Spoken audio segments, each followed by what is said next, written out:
फरिश्ता समझा बाबा, लेकिन आज अंदाजा हुआ जान लेने वाला तो फरिश्ता ही होता है। आज भाई की प्रॉपर्टी के 80% कामदार उनका बेटा। ऐश के जुनून की सेकंड लास्ट एपिसोड के अंदर बहुत बड़ा धमाका होने वाला है। बहुत बड़े राज सेकंड लास्ट एपिसोड के अंदर खुलने वाले हैं, क्योंकि अभी तक राहिम के सामने सारी की सारी असलियत खुलकर नहीं आई। अली नवाज हमेशा के लिए राहिम को छोड़कर चला जाता है, लेकिन अब राहिम के सामने ऐसे राज आ चुके हैं कि इसे मजीद खोज लगाने की कोशिश करेगा। लास्ट एपिसोड तक क्या ट्विस्ट पैदा हो सकता है और शरोज वालों का इंजाम क्या होगा, ये आज के शो में डिस्कस करने वाले हैं। राहिम के सामने जैसी शरोज की असलियत खुलती है तो राहिम को बड़ा धचका लगता है, लेकिन सबसे जो बड़ा धचका राहिम को ये लगता है कि भाई ये जो अली नवाज है ये मेरा सगा वालिद है। तो इस मामले पर राहिम बड़ा परेशान हो जाता है और जब अपने वालिद के पास जाता है, जाकर अपने वालिद को सारी की सारी बातें सुनाना शुरू कर देता है। इसे कहते हैं कि मैं आपको जो फरिश्ते का मकाम देता था कि मेरा जो बाप है ये फरिश्ते की तरह है, लेकिन आज मुझे इस बात का अंदाज़ा हुआ कि जो जान लेने वाले होते हैं ये फरिश्ते ही होते हैं। तो वालिद जब ये बात सुनता है तो ये राहिम को समझाने की कोशिश करता है। राहिम जो होता है ना ये बड़े गुस्से में होते हैं। अगर यहाँ पर ये ठंडा होकर सुकून के साथ अपने बाप की ये बात सुन लेता तो इसके सामने और भी असलियत खुल जाती। वो क्या असलियत हो सकती है? अब वालिद जो होते हैं ना ये मिनटें तरले कर रहा होता है, बार बार समझाता है कि इसमें मेरा कोई भी कसूर नहीं था, आप मेरी बात के ऊपर यकीन करें। लेकिन राहिम जो होता है अपने वालिद को कहते हैं कि प्लीज़ खुदा का खौफ करें, आप एक झूठ को छुपाने के लिए हज़ारों झूठ बोल रहे हैं। अगर आप मेरे सामने ये बात ना खोलते तो अच्छा होता, और प्लीज़ इस बात को आप मेरे साथ शेयर ना करें। मैं किसी किस्म की आपके साथ कोई भी बहस नहीं करना चाहता। ये जज्बात में आकर फैसला करता है और नाराज होकर यहाँ से चला जाता है। अली नवाज के सामने जब इसक की असलियत आती है ना तो अली नवाज बड़ा कंफ्यूज हो जाता है, क्योंकि अली नवाज ये नहीं जानता था। अब ऑडियंस से पूछेगी कि भाई अली नवाज क्यों नहीं जानता था, तो वो भी आपको बताने वाले हैं। अली नवाज जो था ना ये इस मामले पे परेशान हो जाता है कि भाई राहिम जो इसक की बातें कर रहा है तो फिर ये शरोज कौन है और आफिया बेगम ने क्या चाल चली है हमारे सामने। तो आफिया बेगम जल्दी से हर चीज़ के ऊपर कंट्रोल जमाने की कोशिश कर रही होती है। ये अपने पर्सनल बंदे के साथ बात करती है और कहती है कि चाहे जो कुछ भी हो जाए, जितनी भी जायदाद है ये जायदाद जो वो आप जल्दी से मेरे बेटे शरोज के नाम कर दें ताकि हर चीज़ हमारे कंट्रोल में आ जाए। उसके बाद अगर अली नवाज जो कुछ भी करता है हमें किसी किस्म का कोई भी एतराज़ नहीं है। लेकिन अली नवाज को इस बात का अंदाज़ा हो जाता है तो वो मरने से पहले ये अच्छा काम करता है कि जो जायदाद होती है इसका 80% जो हिस्सा होता है इसे राहिम के नाम कर देता है कि भाई ये राहिम को दे देना, राहिम की बेगम को दे देना। और उसके बाद जो दूसरा काम करके ये चाहता है वो ये काम करके चाहता है कि अगर आफिया बेगम कोई 3-5 करती है, टांग अड़ाने की कोशिश करती है तो राहिम के कंट्रोल में होगा कि इन दोनों को इस घर से निकाल देगा। अब अली नवाज का इतना गुस्से वाला रिएक्शन क्यों आ रहा है? तो मेरी जो प्रेडिक्शन है ना ये आप लोग और से सुने तो आप लोगों को अंदाज़ा हो जाएगा कि इस कहानी के पीछे राज क्या छुपा था। अब ऐसा की कहानी हो सकती है कि अली नवाज जो नफरत शो कर रहा है ना तो आफिया बेगम ने धोखा किया था अली नवाज के सामने। किस तरह से धोखा किया था? ये जो राहिम था जिस वक्त छोटा सा बच्चा था तो उस वक्त इसने यतीम खाने के अंदर इसे जाकर फेंक दिया होगा और शरोज को अली नवाज के सामने इसने पेश कर दिया होगा कि ये आपका सगा बेटा है। तो इस तरह की कहानी जो होती है ना ये चल सकती है और अली नवाज जो होगा ये शरोज को अपना सगा बच्चा समझना शुरू कर देगा। फिर किसी भी तरह से या कुछ ना कुछ और कहानी हो सकती है कि शरोज को आगे कर दे और जो राहिम है इसको साइड पे कर दे। तो इस तरह से जो सारी जो मेन बोझ होगा, जो ब्लंडर होगा, ये हमारी आफिया बेगम के ऊपर आएगा जिस वक्त आफिया बेगम को अपनी गलती का एहसास होगा।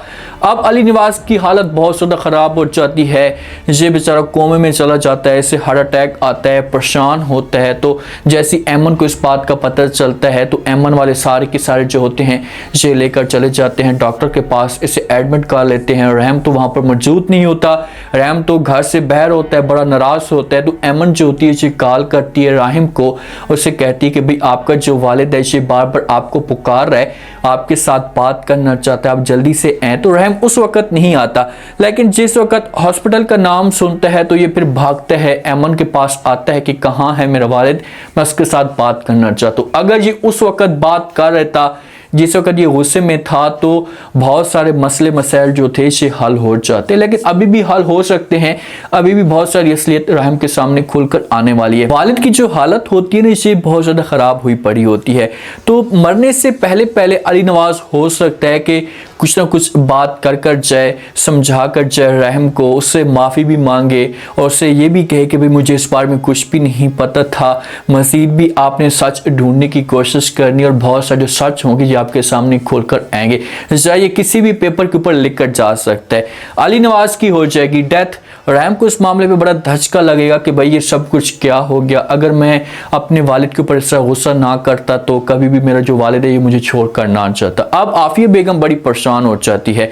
ये अपने वकील को अपने पास बुला सकती है, अपने पर्सनल बंदों को अपने पास बुलाती है। शरोज भी साथ में बैठा होता है। तो वकील जो होता है ये पेपर पढ़ता है, सारे के सारे डॉक्यूमेंट्स खोलता है। तो उसमें ये लिखा होता है कि भाई 80% जो जायदाद है ये राहिम को मिलेगी और 20% जायदाद इसकी बेगम को मिल सकती है, ये आफिया बेगम को मिल सकती है। और दूसरा ये कि अगर कोई भी बंदा आफिया बेगम और शहरोज किसी किस्म की कोई भी घटिया हरकत करते हैं तो राहिम के पास ये हक होगा कि इन दोनों को इस घर से निकाल देगा। ये सारी की सारी जो बातें होती हैं, इसे जितना भी अख्तियार होता है ये राहिम के पास आ जाता है। राहिम के कंट्रोल में ये सारा का सारा अख्तियार होता है। अब देखते हैं कि आफिया बेगम इन पेपरों का क्या करती है, क्या इनको छुपाने की कोशिश करती है या नहीं।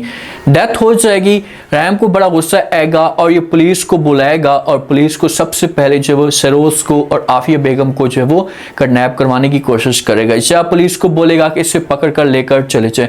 इन दोनों को जेल हो सकती है, लेकिन आफिया बेगम को जो है ना जहाँ पर अपनी गलती का एहसास जरूर होगा।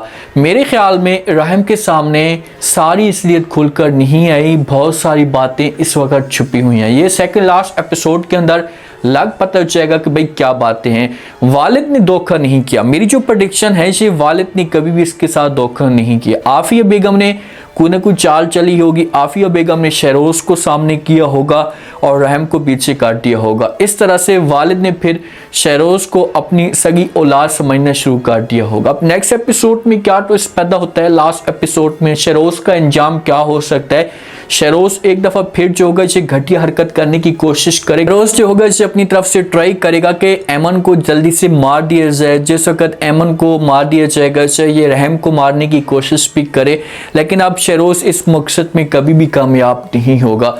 जो इसने करना था वो कर दिया। अब इनके जो हालात होंगे ये ख़राब हो जाएंगे और ये दोनों माँ और बेटा रोड पे आ जाएंगे और आफिया बेगम फिर माफ़ियाँ तो मांगेगी। अब देखते हैं कि राहिम इन लोगों को माफ़ करता है या नहीं। ठीक है, अगर माफ़ी मांगती है लेकिन राहिम को चाहिए कि इसे एक दफ़ा सज़ा ज़रूर दे। इसने पूरे ख़ानदान के अंदर दरार डाल कर रखी थी, इसने पूरे ख़ानदान को बर्बाद करने की कोशिश की थी, एक सिर्फ और सिर्फ लालच की खातिर, अना की खातिर कि ये जायदाद मेरी हो जाए।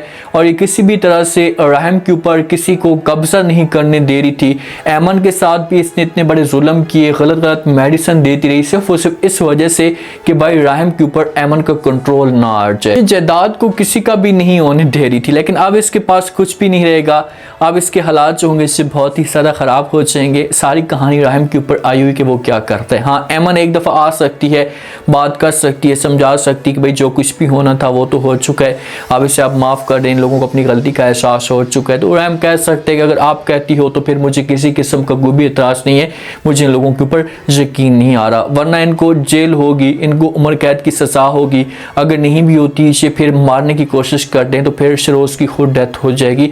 राहिम जो होगा इसे शहरोज के ऊपर गोली चला सकता है।